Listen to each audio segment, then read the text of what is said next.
क्या आप हर रोज़ टायर्ड और ड्राउजी फील करते हैं? दिन में भी आपको नींद आती रहती है? अगर हाँ, तो ये वीडियो आपके लिए है। Hi everyone, my name is Palak and welcome back to my YouTube channel. आज की इस वीडियो में मैं आपसे बात करने वाली हूँ ऐसे कुछ रीजंस के बारे में जिन रीजंस की वजह से आप हर रोज टायर्ड फील करते हैं। क्या आप सुबह उठते हैं और आपको फील होता है कि आपकी नींद पूरी होने के बावजूद भी आपकी बॉडी में एनर्जी नहीं है? तो इसके पीछे ऐसे कई सारे रीजंस हैं जिस पे आप वर्क कर सकते हैं। I'm 100% श्योर अगर आप इस पे वर्क करेंगे तो आपके एनर्जी लेवल्स डेफिनेटली इंप्रूव होंगे। तो let's get started. Number 1 reason is less sleep और इरेटिक स्लीप शेड्यूल। इसका क्या मतलब है? ऑब्वियसली हम जानते हैं कि हमें minimum 7 to 8 hours of sleep चाहिए होती है, लेकिन अगर आप 7 घंटे से कम सोते हैं तो क्या होता है? फर्स्टली आपके ब्रेन तक सिग्नल नहीं पहुंचता उसको डेली एक्टिविटीज़ परफॉर्म करने के लिए। इसलिए आपको कई बार लगता होगा कि जब आपकी नींद पूरी नहीं हुई है या आप 7 घंटे से कम सोए हैं तब आप कई चीज़ें भूल रहे हैं, बिकॉज आपका मेमोरी रिटेंशन कम हो जाता है, जिसकी वजह से आपको कन्फ्यूजन हो सकती है, ब्रेन फॉग हो सकता है और आप बहुत ज़्यादा लो ऑन एनर्जी भी महसूस कर सकते हैं। दूसरी चीज, erratic sleep schedule. Now what is erratic sleep schedule? भले ही आप 8 से 9 घंटे तो सो रहे हैं, बट आपके सोने के टाइमिंग्स बहुत अलग हैं और हर रोज वेरी करते हैं। जैसे कि सपोज आप एक दिन सोते हो 12 बजे और सुबह उठते हो 8 बजे, लेकिन नेक्स्ट डे आप सोते हो रात को 4 बजे और सुबह आप उठते हो 11 बजे। इससे आपका एक बॉडी का स्लीप साइकिल या फिर बॉडी क्लॉक मेंटेन नहीं हो पाता है, जिससे अगेन आपके ब्रेन तक राइट सिग्नल नहीं पहुंचते हैं और आपको डेली एक्टिविटीज करने में बहुत दिक्कत होती। Number 2, sedentary lifestyle / no exercise. इसका क्या मतलब है? अब आज की डेट में हमें हर चीज़ on our finger tips available है। हमें खाना ऑर्डर करना है तो फ़ोन से हो जाएगा, ग्रोसरीज ऑर्डर करनी है तो वो भी फ़ोन से हो जाएंगी। इसका ये मतलब है कि हमें बेसिकली कुछ भी चीज़ करने के लिए मूवमेंट की ज़रूरत ही नहीं पड़ती, जिस वजह से हमारा लाइफस्टाइल बहुत सेडेंटरी हो गया है। हम काउच पे लेटे रहते हैं, बेड पे लेटे रहते हैं और इस वजह से हमारी फिजिकल एक्टिविटी ज़ीरो हो गई है। अब इससे आपको टायर्डनेस क्यों होती है? बिकॉज एज भी एज आपका जो मसल मास है यानी कि आपका मस्कुलर सिस्टम वो वीक हो जाता है, यानी कि आपकी मसल्स में जो स्ट्रेंथ है वो डे बाय डे लूज होती रहती है। इसका ये मतलब है जो एक्टिविटीज़ आप पहले कर सकते थे वो विद एज आप नहीं कर पाएंगे क्योंकि आपकी मसल्स में स्ट्रेंथ खत्म हो रही है। और सेकेंडली आपका कार्डियोवैस्कुलर सिस्टम यानी कि आपका हार्ट वो भी with time without any exercise weak होता जा रहा है। इसलिए आपको कई बार लगता होगा कि आप कुछ ही सीढ़ियाँ चढ़ के जल्दी थक जाते हैं या थोड़ा सा काम करके जल्दी थक जाते हैं, क्योंकि आपका हार्ट विद टाइम वीक हो रहा है। और हम अगर एक्सरसाइज नहीं करते तो आपकी मसल्स, आपका कार्डियोवैस्कुलर सिस्टम दोनों ही लूज और ख़राब हो सकते हैं।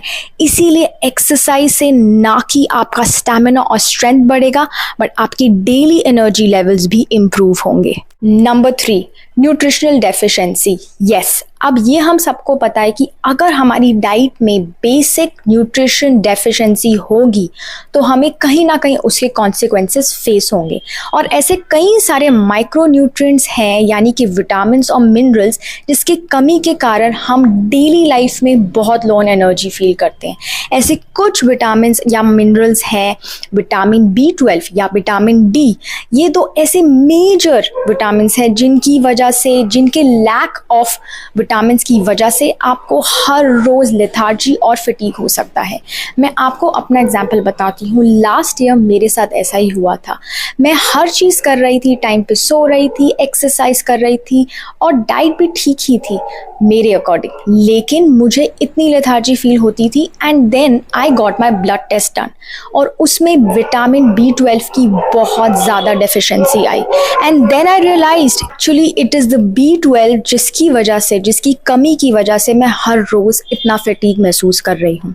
विटामिन B12 या विटामिन D ही नहीं, in fact it could also be iron deficiency. Yes, so do get your blood test done and figure out करिए कि ऐसा कौन सा विटामिन और मिनरल है जो आपकी डाइट में कम है और उसको अपनी डाइट में इंक्लूड करिए, या फिर आप सप्लीमेंटेशन की मदद भी ले सकते हैं। Number 4, over eating. यस, आपने कभी ऐसा फील किया होगा कि जब आप बहुत ज़्यादा कैलोरीज कंज्यूम कर लेते हैं या कोई एक हैवी कार्ब मील कंज्यूम कर लेते हैं तो उसके बाद आपको ड्राउजी फीलिंग होती है। इसे हम फूड कोमा या ब्रेन फॉग भी कहते हैं। इसका रीज़न क्या है? इसका रीज़न ये है कि जब आप बहुत ज़्यादा हाई कैलोरी मील खा लेते हैं तो आपके ब्रेन को और बॉडी को उस फूड को डाइजेस्ट करने में बहुत ज़्यादा एनर्जी चाहिए होती है।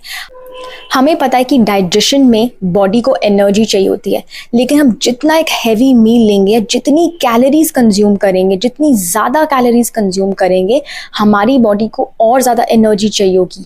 इसीलिए वो सारी एनर्जी जो हमें दिन में चाहिए होती है अपने डेली एक्टिविटीज़ के लिए, वो हमें नहीं मिल पाती क्योंकि वो एनर्जी हमारी डाइजेशन में कंज्यूम हो जाती है।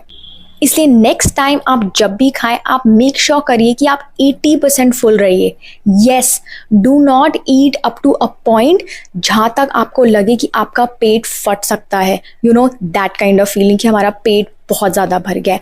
Always make your self Fuller जब तक आपकी भूख मिट जाए, यानी कि 80% full. Number 5, taking too much stress. Yes, अब लाइफ में हमारा स्ट्रेस एक दिन का नहीं होता बट कुछ इवेंट से रिलेटेड होता है। तो ये जो फटीग है ये आपको धीरे धीरे महसूस होगा। जब हम स्ट्रेस लेते हैं तो एक्चुअली होता क्या है, हमारी ब्रेन में केमिकल्स जनरेट होते हैं जिसे हम बोलते हैं फाइट और फ्लाइट मोड, यानी कि हमारा फाइट और फ्लाइट मोड ऑन हो जाता है जब हम स्ट्रेस लेते हैं। अब फाइट मोड या फ्लाइट मोड में एक्चुअली हम फटीग क्यों फील करते हैं? या तो हम फ्लाइट मोड में चले जाते हैं। इसका मतलब है जब हम बहुत ज़्यादा सोचते हैं किसी चीज़ के बारे में, ओवर थिंक करते हैं, स्ट्रेस लेते हैं, तब हम इतना ड्राउजी महसूस करते हैं कि या तो हम सो जाते हैं या हम पूरा दिन फटीग में रहते हैं। और सेकेंड है फाइट मोड। फाइट मोड में हम हमेशा उसे सॉल्व करने में लग जाते हैं, ओवर थिंक करके उसको ओवर एनालाइज करते हैं क्योंकि हम इस चीज़ के बारे में इतना स्ट्रेस ले रहे हैं। अब ओवर एनालाइजेशन में हमारी बॉडी की, ब्रेन की सारी एनर्जी कंज्यूमर हो जाती है और हमें अपने डेली एक्टिविटीज़ के लिए बिल्कुल भी एनर्जी नहीं मिलती, जिस वजह से हम हमेशा लो ऑन एनर्जी महसूस करते हैं। तो अगर आप उनमें से हैं जिनको बहुत ज़्यादा टायर्डनेस महसूस होती है और आप समझ नहीं पा रहे ऐसा क्यों होता है, तो इन 5 रीजंस में से 100% आपका कोई एक रीज़न होगा। इसको एनालाइज करिए, सोचिए कि ऐसी क्या चीज़ है जिस पे आपको काम करना है। एंड आई एम 100% श्योर अगर आप इन 5 में से एक भी रीज़न पे अपने आप को इम्प्रूव करेंगे तो आप ज़रूर हाई ऑन एनर्जी फील करेंगे। अगर आपको ये वीडियो अच्छा या इन्फॉर्मेटिव लगा then please do let me know in the comment section below and please don't forget to like, share and subscribe. I'll see you again with another solid video. Till then, take care. Bye.